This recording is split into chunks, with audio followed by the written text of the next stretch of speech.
Good afternoon, everyone. I'm here to provide an update on the Adass Israel synagogue arson that occurred on Friday in Ripponlea.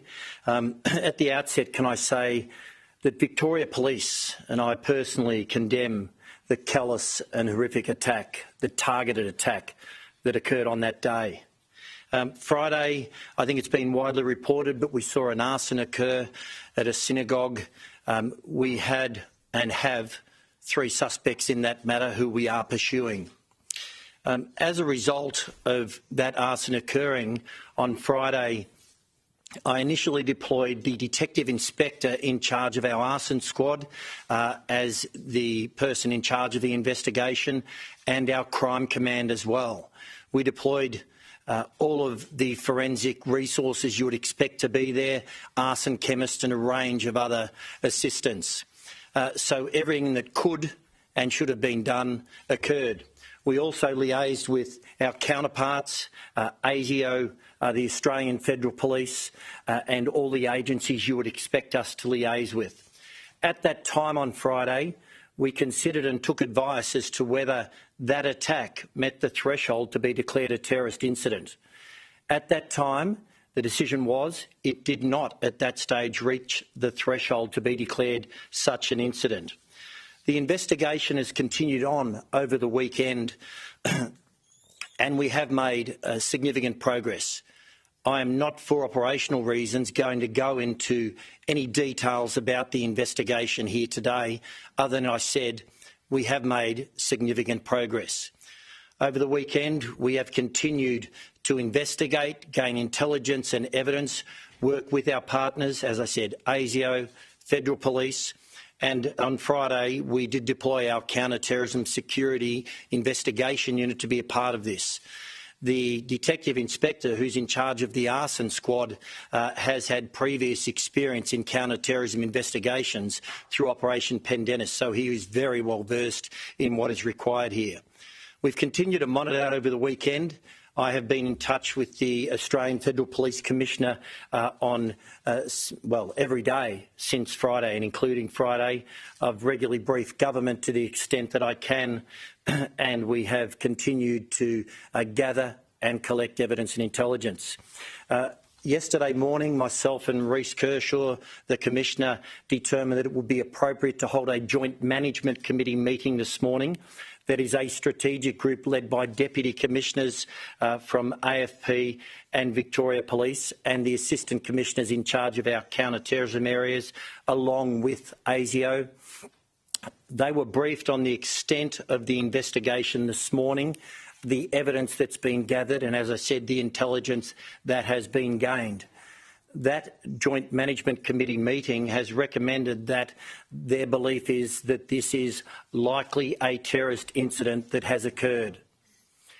Based on that advice, we will now transition the investigation under the umbrella of the Joint Counter-Terrorism Team, which is a joint team run by the Australian Federal Police and Victoria Police with expertise in these investigations, and we will continue that investigation. As I said, they will continue to be supported, though, by our arson and explosives detectives and a range of other Victoria Police specialist resources. In terms of the reassurance patrols and for the community, the Jewish community, we have ensured that we have increased police in the areas, increased visibility and making sure we're out and about at synagogues, at other places of worship, at places of significance to the Jewish community. And the investigation will now take its course and will follow where the evidence takes us. I'm happy to answer questions, but first of all, I will call on Chrissy Barrett, Deputy Commissioner from the Australian Federal Police, and then after her, the Premier. Thank you and good afternoon. I am AFP Deputy Commissioner for National Security, Chrissy Barrett. The decision by the Joint Management Committee today to transition the Adass Israel synagogue fire attack to the Victorian Joint Counter-Terrorism Team is a crucial turning point in this investigation. I want to thank Victoria Police investigators for the significant information they have gathered so far, which has helped lead us to believe that this is likely to be a politically motivated attack.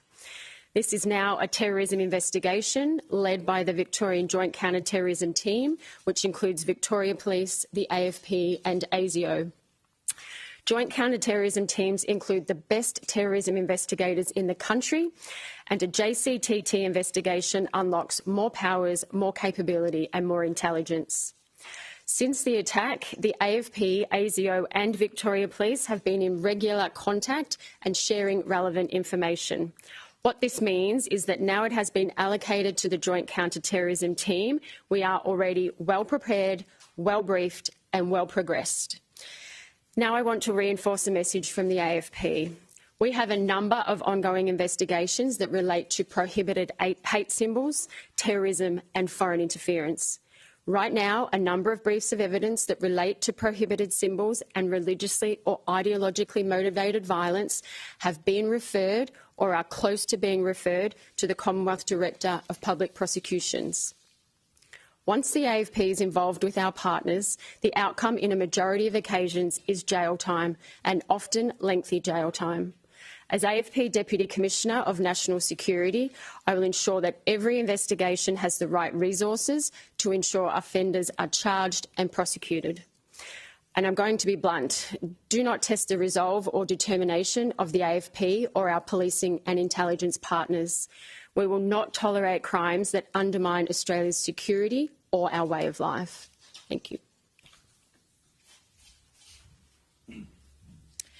Can I start by thanking the hard work, around-the-clock work of Victoria Police and the Australian Federal Police that have brought us to today's declaration that the evil anti-Semitic attack on the Israel synagogue in the early hours of Friday morning has now been declared a terrorist attack. Can I also note that over the last 72 to 80 hours, police have been working around the clock, gathering the evidence, providing the information and advice that has led us to this point where this incident can now be given this formal declaration. What this means is obviously those additional powers, those additional resources can now be deployed to this investigation, an investigation I know that we all want to see resolved as quickly as possible, but we must let our police officers do the work, the good work that they have been doing to bring us to this point this morning. Can I also reinforce the point that the Chief Commissioner has made around the ongoing increased police presence in and around the communities, particularly around the southeastern suburbs of Melbourne. The increased police presence and patrols that were in place over the weekend in both in vehicles and also on foot will continue into the coming days, and the Chief Commissioner is continuing to monitor closely the ongoing need for that increased presence in the local community. Can I also say very clearly that our thoughts again today must be with the Jewish community here in Melbourne, the Jewish community around the Israel synagogue, the broader Jewish community in Melbourne, and indeed across Australia. This has been an awful, evil, anti-Semitic, and now we know has been confirmed as an attack, a terrorist attack. We must remember and continue to hold the community who is grieving, who is suffering, in our hearts and give them all of our support. Certainly that is what I pledge as Premier of Victoria, to give the Jewish community our ongoing support, the practical support, the work to rebuild the synagogue, support the work of Victoria Police and the increased police presence, but also to work to provide that support to a community that is grieving. And also we'll be finding some of this news today, no doubt very, very difficult, but know that we have the resources of the AFP and VicPol to bring to this investigation and to this task. I'll now hand back to the Chief Commissioner.